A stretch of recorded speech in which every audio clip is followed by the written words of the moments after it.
that. Okay. All right.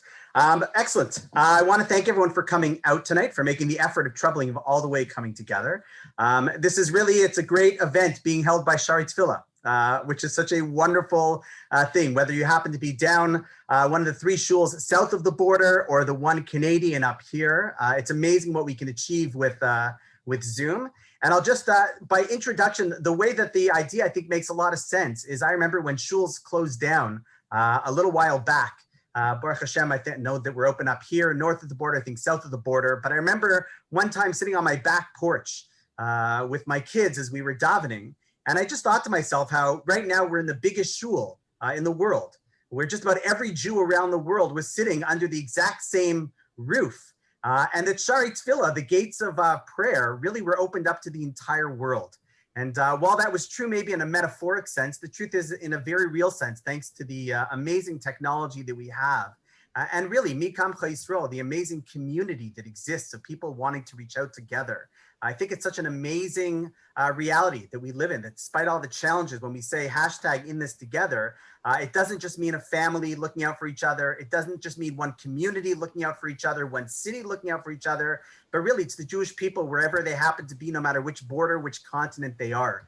So it's a really big honor to be, sharing a screen with 3 other distinguished Shaarei Tefillah rabbis. Hopefully this will be the first of many opportunities to come together. I do want to thank, we have a sponsor who asked to sponsor this, Joyce and Betty Ann Lambert, who are actually sponsoring it just to thank HaKadosh Baruch Hu for all the tremendous chesed during this difficult time. I think part of what we do during the Seder is realize and break down all of the tremendous chesed HaKadosh Baruch Hu did in an environment where sometimes it's hard to see. So they really just wanted to sponsor as Shevach of Hodah to HaKadosh Baruch Hu, and ask that everybody think about perhaps maybe one thing that they can be extra grateful for going into Pesach.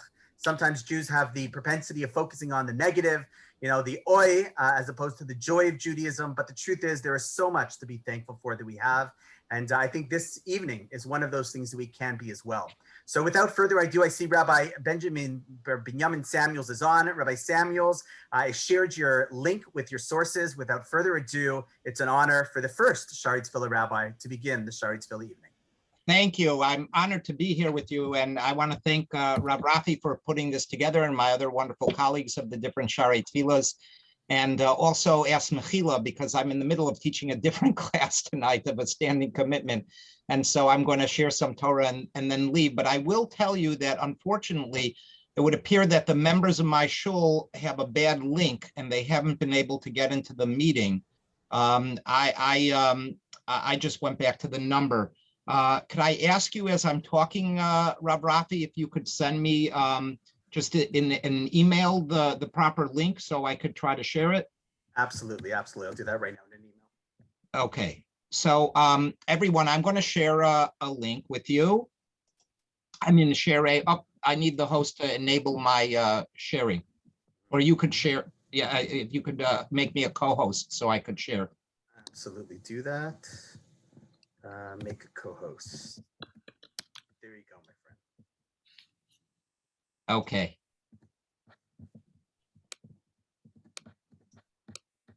Okay, so we're going to be studying the Arba Banim, the 4 sons or the 4 children.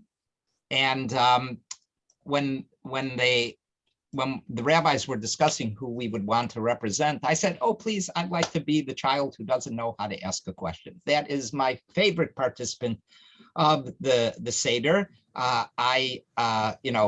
Perhaps too strongly sometimes identify with the Chacham who seems to have all the answers. But the truth is my aspiration is to be a person who knows how to ask questions. And it's fascinating. She'ena Yodea lishol, right? This is not a reflection of their capacity, their promise, their potential, just their current situation. And the Midrash tells us, at petachlo, you, the parent, should open things up for them. You should prompt them, right? So, or in the language of the Mishnah, right? Then you teach them, but teach them what, right? If the goal is to fulfill the mitzvah of telling the story of the Exodus, then why don't we just open up the book of Exodus and start at the beginning and read it all the way through, have a book reading? But that's not what we do. We read a question. We start with questions. We teach our children to ask questions. And so I'm just going to beg your forgiveness for one moment, and I'm going to share the link, my shul.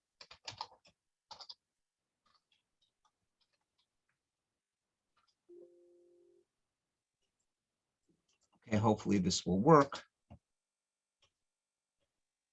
Okay, thank you. So I want to share with you a beautiful anecdote that's told about Isidore Rabbi. Born in Poland in 1898, died in New York City at age 90 in 1988. He won the Nobel laureate for physics in 1944. If you've ever ordered an MRI, if you're a physician or had an MRI or heard of him an MRI, he won the Nobel Prize for magnetic resonance.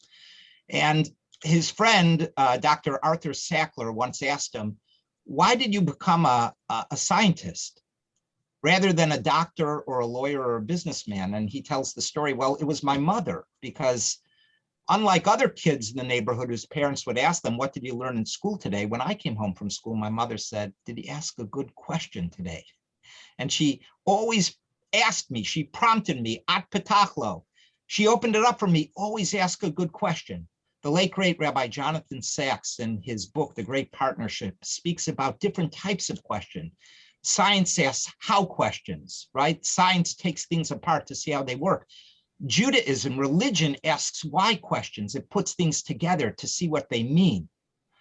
And when we go to the Mishnah, right, we pour for the Baal HaSeder, the second cup, V'kana ben shoel aviv, and here the child asks a question to the parent. And if the child doesn't know how to ask questions, aviv melamdo, the parent teaches the child, the father teaches the son how to ask the question, Ma nishtana halayla hazeh mikol haleilot. And how do we translate ma? The truth is, it could be translated, as we see in English translations, either as, how is this night different than all other nights, right? The science type of question. I made an observation. All other nights, we eat lots of types of vegetables. Tonight, only bitter herb. All other nights, we eat lots of type of bready goods. Tonight, only matzah, etc. Or it could be why. What is the meaning undergirding all of these different practices? Why are we sitting here? What is our story? What are we supposed to learn from all of this?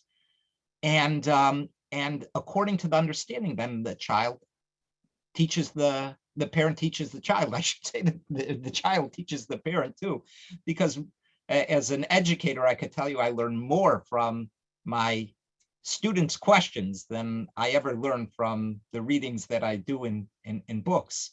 And not only that, but when we look to the Rambam in the Mishnah Torah, the Rambam tells us that if you don't have children at the table, you still ask the 4 questions. And even if you're great rabbis and sitting at the table, the rabbis who know everything, at least these rabbis did in the time of the Mishnah, they have to ask each other questions. And even, God forbid, if in a pandemic or otherwise you are caught alone at your Seder, just you by yourself, you have to ask yourself questions. Because Jewish study always begins with asking questions. And the Brisker Rav, Rabbi Chaim Soloveitchik, is said to have distinguished the mitzvah of telling the Passover story by saying one of its qualifications is asking questions. That is the essence. So why do we ask questions? Why don't we read the book of Exodus? Because the secret of Jewish survival is conveyed through what we do at the Seder. We ask questions, we ask what this means, what it meant to our ancestors, and what means to us today. And we also perpetrate midrash. We interpret, we find new layers of meaning that renew our ancient teachings, our mitzvot, our laws, and our interpretations in every generation. And so the Passover Seder, and what we try to accomplish with our children, is not just to rehearse an ancient story. It's not a history lesson, but it's literally the secret of Jewish survival. We begin with questions, how questions, we graduate to why questions, and we renew our tradition in every generation. And it all starts with our children who teach us how to ask questions by us teaching them how to ask questions. Chag Kosher v'Sameach. I apologize, I have to run, but it's great studying with you. And again, thank you to my wonderful colleagues. I look forward to watching the recording and learning from all of you. Thank you. Chag Kosher v'Sameach. Thank you so much, Rabbi Binyanim, for making the time. We're going to keep it low on the introductions, but someone who happens to be the rabbi of Shaarei Tefillah, it'd be great to ask Rabbi Ariel Rackovsky from Dallas to take over the show. Thank you so much, Rabbi Lipner, and thank you for the wonderful Torah as always, Rabbi Samuels, and I'm looking forward to learning from everyone else. A couple of years ago, one of the things that happens here in Dallas is that every now and then we get visited by illustrious rabbinic personalities. And a couple of years ago, someone came to visit Dallas. It actually happened twice over a period of, I think, 3 or 4 years. Someone came to visit Dallas, whom I had the privilege of meeting the second time he came in, with whom I was very much taken. And his name was Rav Chaim Shol Taub. He is the Majitzer Rebbe of Bnei Brak, lives in Bnei Brak now, grew up in Tel Aviv. Most people, if they know about Majitz, they know that Majitz is the Chasidus that is very closely associated with music. Many of the nigunim, the tunes that we sing at regular Shabbos davening around the Yom Noraim and actually around Pesach as well, were composed by various of the Majitzer Rebbes. And I find that for myself as well, listening to Majitz nigunim is very much part of my preparation for any Yom Tov. The most famous, perhaps, person who composed nigunim for Majitz was the great Ben Sion Schenker of blessed memory. But what many people don't realize is that the Majitzer Rebbes were Talmidei Chachamim. They were great Torah scholars, and their Torah is really beautiful and worthwhile to study. So I wanted to share with you 2 insights this evening from a commentary on the Haggadah called Divrei Yisrael, written by Rav Yisrael Taub, Rav Yisrael Taub was the first Majitzer Rebbe.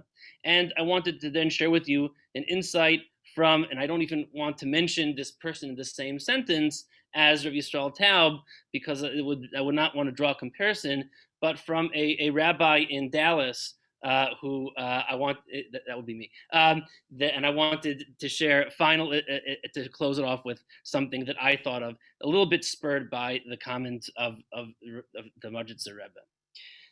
Commenting, I guess, if I feel bad, Rabbi Samuels took the She'eno Yodea Lish'ol, so I guess that makes me a little bit arrogant that I took the Chacham.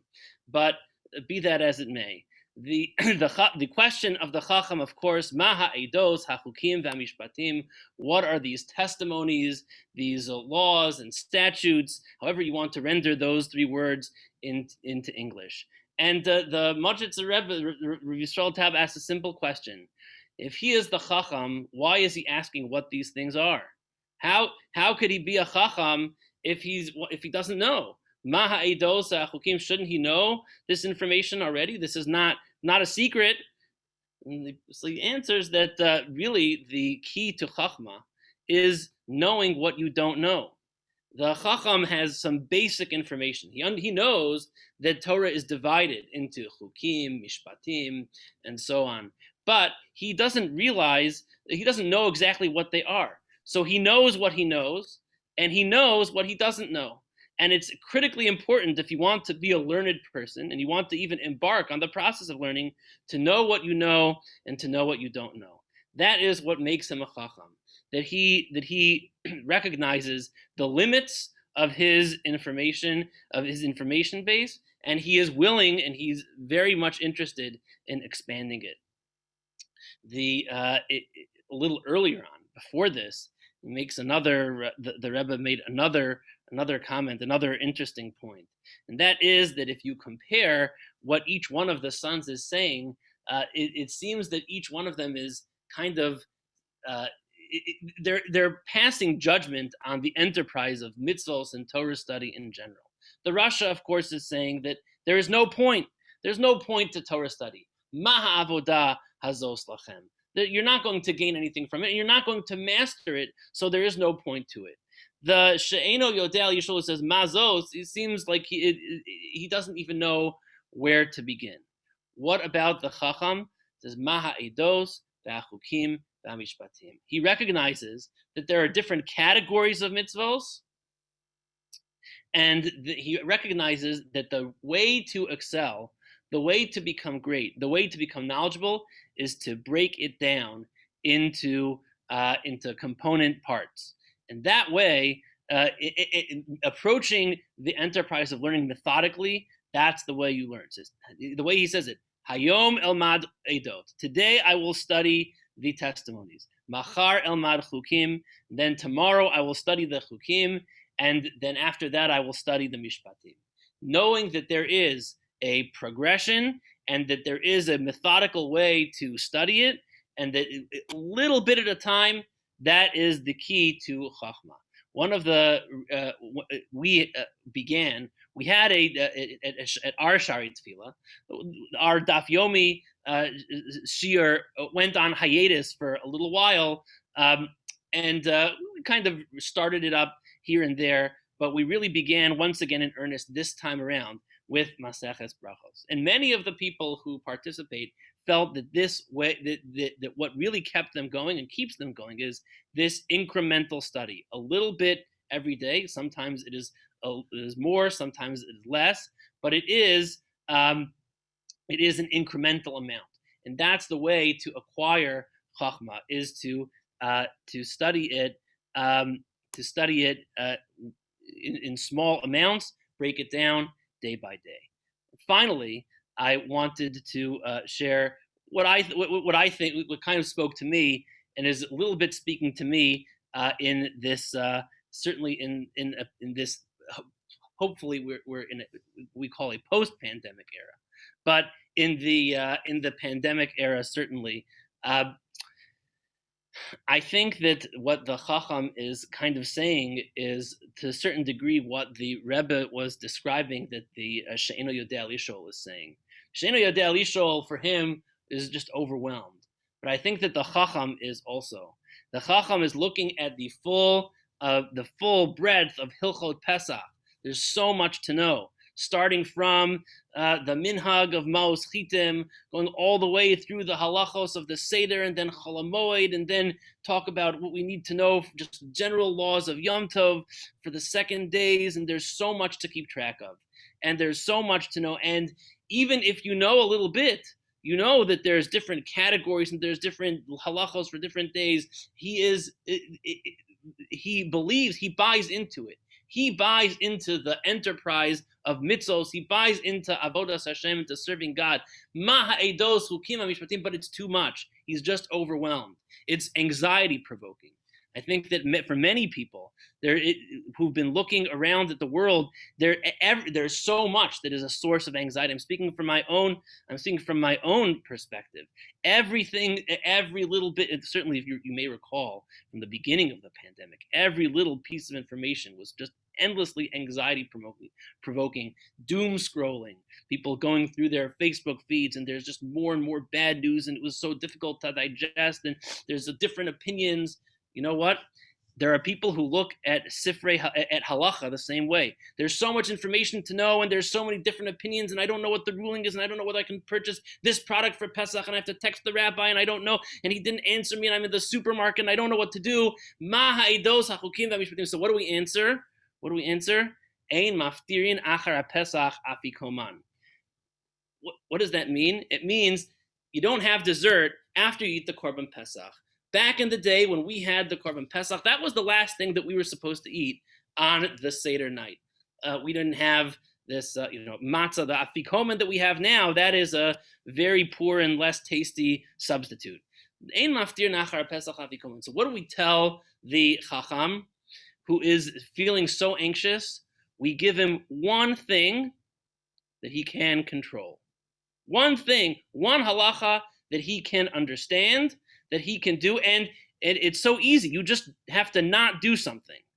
You have to just not eat after you eat the Korban Pesach. Don't have another piece of cake after you've had the afikoman and then another 2 glasses of wine or grape juice. That's it. It's not that hard. You have control. Oftentimes when people are spiraling out of control as a result of overwhelming anxiety, it helps to give them something that they at least feel that they have some type of control over. And that way, that grounds them and centers them, hopefully gives them a little bit of a more positive orientation. Obviously, I'm not talking about anxiety of the clinical kind, and of course, there's plenty of therapeutic pathways to deal with that, and plenty of treatments. But even then, it helps to focus on something that we are able to do right now, that we're able to control, we're able to understand, and that is the answer that we give to the Chacham. Even Chachamim, even people who are wise, even people who are learned, sometimes can feel overwhelmed. That's perfectly normal. And the way to help people is to help them, give them a sense, you got this. Ein maftir nachar Pesach afikomen. It's not that difficult. Start there and then work your way out. Thank you so much for this amazing opportunity. I have to say, and Rabbi Lipner won't say this about himself, but I will. And I can say this because I don't know him, and that is that I think Rabbi Schiowitz can attest. I independently thought of this idea, but I'm embarrassed to say that I didn't even know about the Shaarei Tefillah in Toronto, so I didn't contact Rav Lipner. So when he thought of this idea completely independently, he ran with it. We thought, okay, we'll do this maybe after Pesach sometime. Who knows? He just took the ball, he ran with it, and he just completely, so he gets all the credit because he was actually brought it to fruition. So I am very grateful to him for his initiative, and I hope that everybody has a Chag Sameach v'Kasher. Shkoya. I expect that from New Yorkers. Small towns like Dallas should know about Toronto as well.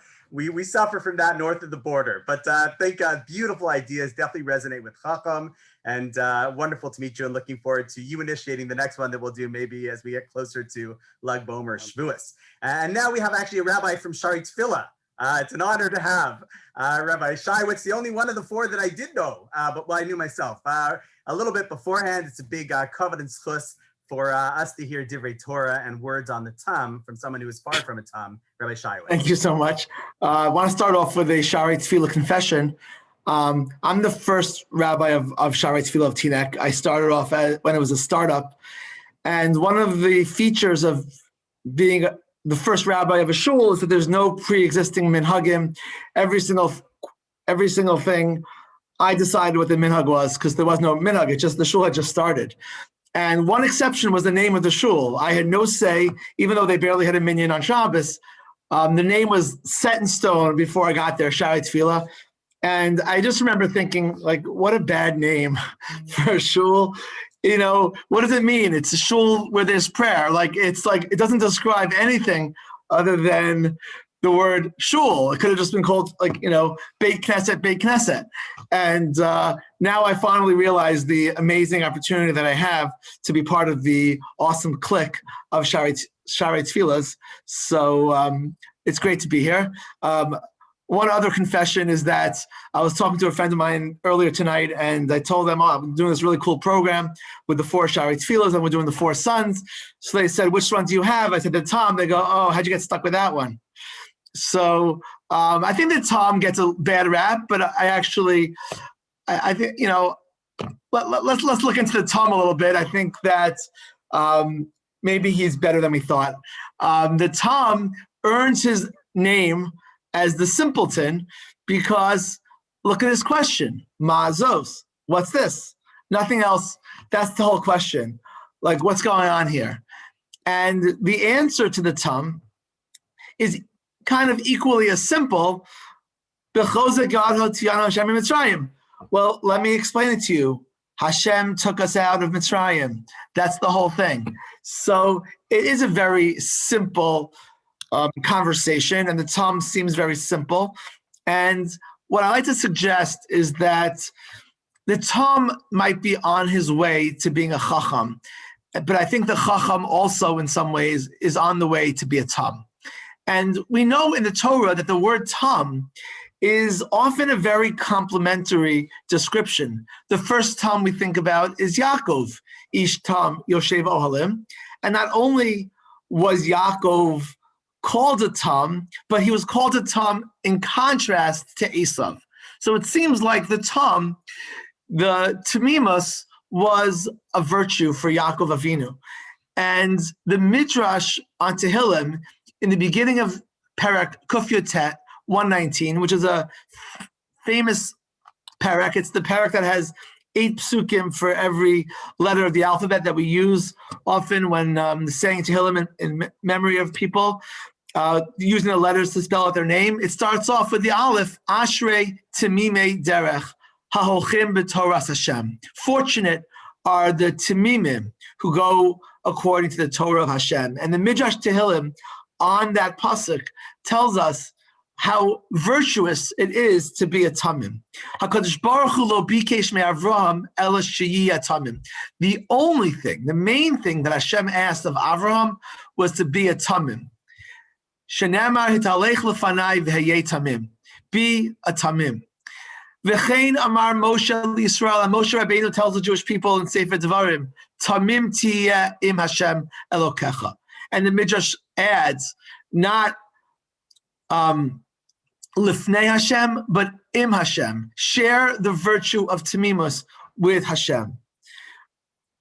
Yisrael Tamimim v'Torah Tamima shenamar Toras Hashem Tamima.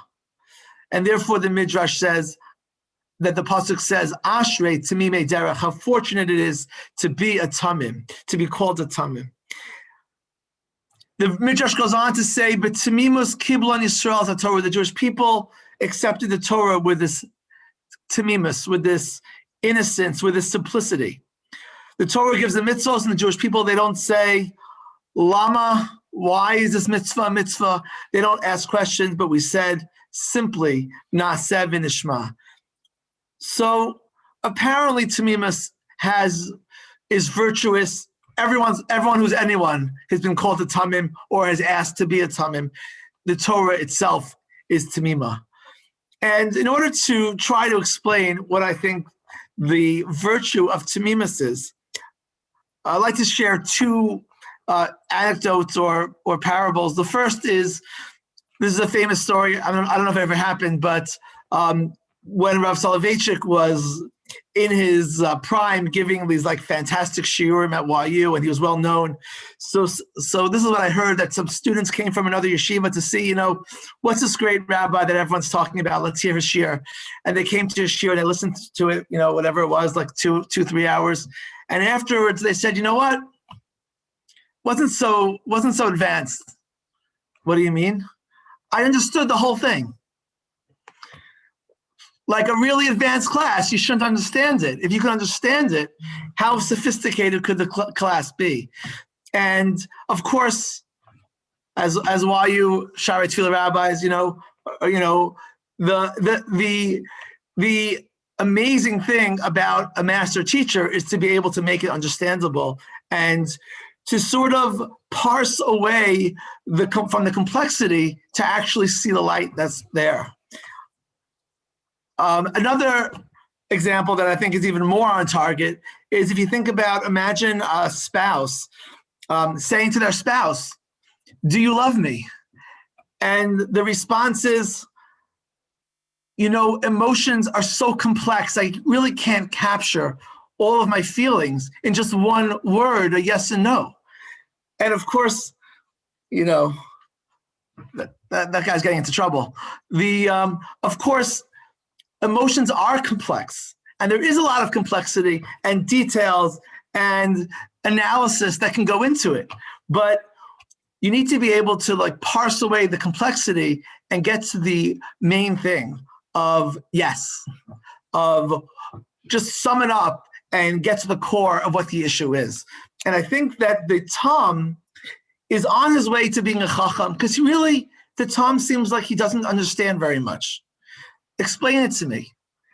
A few years of being a Tom and asking for the explanation, hopefully the Tom will become a Chacham. And the Chacham, I envision, the Chacham of the Seder, coming with like all of his notes and Divrei Torah and Sfarim, and he comes to the Seder table all ready to really like embrace the Haggadah.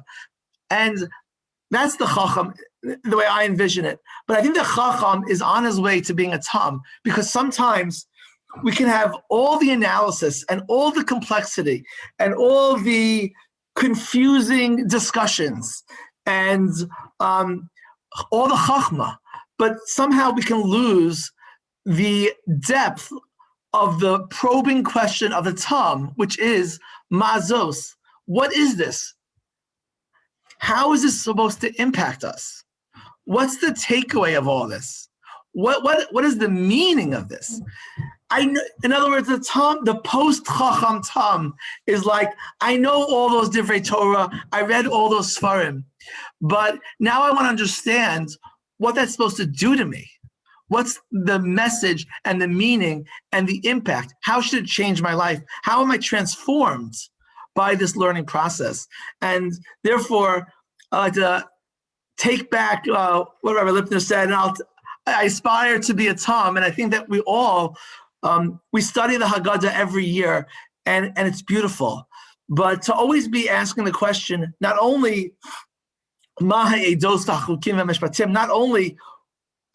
what are the halachos here, not only what happened in Mitzrayim, but how does that form our religious identity? And how does that impact us to make us greater people and greater Jews? And I think that the Tam, the pre-Tam, there's a pre-Chacham Tam, but there's also a post-Chacham Tam, the Cham aspiring to be a Tam, like Yaakov Avinu, like Avram Avinu, like the Torah itself, like a Kadosh Baruch Hu himself, to be Tamim im Hashem Elokecha, to achieve that level of Tamimus that I think we can aspire to on Pesach.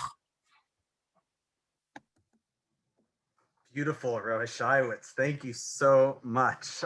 Yes, you can take it back. You are definitely, you are a Tom. You don't have to take it back. You're already there. You're already there. I guess that I get left with the Rasha. It's kind of like the person who gets the tochacha. Nobody wants to deal with that. Although on the flip side, there's obviously a lot of Torah that's discussed. First of all, just because I'm always going to forget at the end, I just do want to thank everybody for coming out. It's a busy time of year. And the truth is, I don't know about you, but I find it both very, very challenging because there's so many wonderful things there's so much content being produced out there, but there's something about, and I think that's where the genesis of this, kind of being with people as opposed to just, listening to individuals that you have no connection to, forming relationships is the one thing that I think is, is so meaningful and important during these times as well. Content is really easy, but hearing it, from people you can relate to the rabbis and the other communities that are doing so much for each individual, and knowing that people, respect their community so much to come out. So it really is a special feeling, I think, more than just listening to a shir online. And I know that I enjoy the opportunity, not to be in the teaching position always, but to be in the learning from, because I have so much more to learn than there is to teach. So we end off with the Rasha. The Rasha, in many ways, when we think about the Rasha to start off, there's always this, discussion about like, oh, the Rasha and why is he like this? And I saw the Gra bring down, and we'll maybe break it down into 4 parts, seeing how 4 is a theme that's, that obviously weaves through the entire Seder. And I figured if I'm last, I can spend 10 minutes on each 4. So within 40 minutes, we should be able to knock this all down together. But the Gra says, if you take a step back, when we speak there and say, if you were there, you wouldn't have gone out. Lo ya nigal. The Gra says it's very real. And because we're all familiar with the Rashi, Balu Chamushim, that they came out armed. And Rashi, the Davar Acher, quoting the Mechilta, says it wasn't armed, it was Chamishim. There was a 5th. That 1 of every 5 got out of Mitzrayim, and 4/5 died during the Makkah of Choshech. And when you think about it in that context, you realize that there's a lot at stake here. We're not sitting there, I don't think at least, the tone that we're saying to the Rasha is, you would have been left behind. But I think it's a message to us saying when we're dealing with someone who, for whatever reason, we categorize in this category, this prototype is Rasha, there's a lot at stake. I know that we feel that we live during a time period right now where, we don't know that if, Mashiach, please God, we should be zoch to have it before Yontif. We'll come and we'll be there. We'll be like, we're going to Eretz Yisrael, and our job is to realize that, wait, that's not a good thing if we're like, they wouldn't care, because we're all in it together. And therefore the Gra, when I saw that sort of observation, it struck me as there's a lot of work to be done with the Rasha and for the Rasha, and not, God forbid, to push the Rasha away. You know, they tell a story that Rav Kook, and I'm sure it's probably said by so many different people as well, that, you know, somebody once came and his child was really just like, you know, going way off that path. And he asked Rav Kook, what should he do? And Rav Kook asked him, well, did you love him? Like when you were raising your child, did you love him? He said, yes, of course I did. He says, so now you've got to love him even more. Right? When we have the Rasha around the table, who's around the table? God forbid, no one's ever a write-off. It's the opposite, that our work is that much more important. And sometimes we sort of get bogged down in the challenges of the personalities as opposed to realizing it. You know, I remember for the years that I was teaching in a high school, you know, it's the kids that had a lot of the energy, that were a little bit more rambunctious. You knew that if you could sit there and steer that, there's so much potential that's there. And therefore, going into the Rasha, I think, it's important to realize that there's a tremendous amount at stake when we're talking about our children. And then the second side is to remember that our approach for the Rasha shouldn't be one, yeah, the Rasha, it should be, wow, we got to love the Rasha. So the points that I want to focus on now after those 1 and 2 short points is, how do we approach where the Rasha is and what do we have to do? Right, so there's this beautiful little sefer. There's so many different wonderful Haggadahs. I have a small little Haggadah shelf that I can't reach. I'm a pretty short guy. So the only way I can get there is by standing on a chair that's on this shelf that's over the door. And then I take it out and I put them up over here just for Pesach, because there's so many wonderful Haggadahs to be able to access. And this one cute little one, the Maina Shel Torah, which I pulled out many years ago, has a beautiful idea. He says as follows, you know, we're very often pointing the fingers, but we always know that sometimes the finger can't be pointed outwards. We've got to take, you know, achrayut, responsibility. And he says over here, in the name of just b'shem echad mibalei hamusar, he says, if the parents are, you know, are honest, edel yids that are following Torah mitzvahs, right? And gives a good example. You won't get these types of questions. And then he continues, if it says, what is this to you? Hey, Dad, like, what, come on, what is this to you? Mom, like, really? Like, let's be honest. If you see a Rasha who's asking these questions, he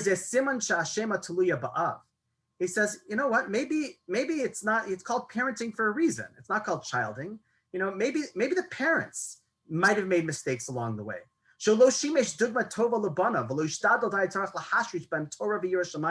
Maybe they didn't do, you know, a good enough job in really setting that example. You know, and I think that as I take a step back, because it's always important to realize when we sit down around the Seder and we say we never give up on our children, we never give up on our parenting capabilities as well. You know, sometimes it's difficult to face realities or challenges and to realize, you know what, we all, I think, unless it's just me, we all think that we could have done a little bit better, but it doesn't mean that we can't do better tomorrow. But the first starts with a certain acknowledgement saying, you know what, maybe my hislavas, maybe my diktuk b'mitzvahs, maybe it's not exactly as ideal as I would want it to be. And therefore he goes on, he says, so how does this fit into Pshat? Right? One of the most difficult phrases everybody says, what does it mean? Blunt your teeth, knock out your teeth. So he quotes, he says, wait, we got that wrong. He says that actually comes from a pasuk in Yirmiyahu. When Yirmiyahu is talking about the ultimate kibbutz golius and the rebuilding the Beis Hamikdash. In Yirmiyahu Lamed Aleph, Psukim Chaf Vav Zayin Ches Tes. He says as follows: Hine Yamim Boim, days will eventually come. Vizarati, as Beis Yisrael, I'm going to replant, and just like I sat there and destroyed, I'll rebuild. And then he says the following: Bayamim Haim, in those days, Lo Yamru Od Avos Achlu Boser, Vishine Banim Tikahena. Right? Kakesinav, Tikahena. So Yirmiyahu says, in those days, when things come back together again, the fathers, the parents, won't eat sour grapes. And then the kids' teeth will therefore be Tikahena, will be blunted. Right? And the Mitzvah Stavik goes on to say that it was the Chatayim of the parents that caused the children. So it's not the blunting of the teeth, it's this idea of, wait, if I didn't give that tam, that Vaharev Na, right, and I had sour grapes, then, well, my kid's gonna ask, Dad, really? Ma, you really like this? Come on, let's be honest, right? We just want to eat. Right? So the first step is an acknowledgement of that. But I think the second step is, because we should never be too hard on ourselves. And sometimes we forget that parenting and raising children is a long-term goal. It's not it's not a sprint, it's a marathon. And there's a beautiful sefer, which you might be familiar with, written by the Piazetzner of Kalman Chovas HaTalmidim, an obligation of how to raise students. And in the beginning, he has a beautiful siach im hamalamdim va'avos ubanim. It's kind of like the teacher's guide to the Sefer, right, from the Yesh Kodesh. Before he gets into the actual Sefer of how to go ahead and speak to the Talmidim, he says, you know, parents, teachers, come on, let's have a little schmooze beforehand about what your job is. And when I saw that word boser, it reminded me of a beautiful paragraph in the Sefer. He says as follows, Gigana hu began Hashem la'avdo l'shamra. A parent's or a teacher's job is to sit there and work the garden of Hashem, right? And to work it and to guard it. Va'afim yira bahem na'arim asher lefi hakaroso mari nefesh him umidos roslam. Let's see a kid, and you just see that they're just like fabisana, they're bitter, they got these midos ros, right? All these things we're saying, they're like, you know, everything just seems to be wrong. Yeda, shezet teva shel garine haneshamas uboser hamalachim. He says you should know this is what soul seeds look like, or what it looks like when there are ripening angels, right? Right, when a fruit's just in its process of developing, if you take an apple off the tree too early, it's bitter, but not because the apples are bad. It's not a bad apple, as we'd say. It's just in ripening mode. And if you pull it off too early, if you judge it by the process as opposed to the end goal, you'll forget what it is, right? When they actually go out and ripen, malaim asim begadlusam, they're going to be so juicy, so sweet, so succulent. Ein mida v'teva ra behechlet b'yelad Yisrael.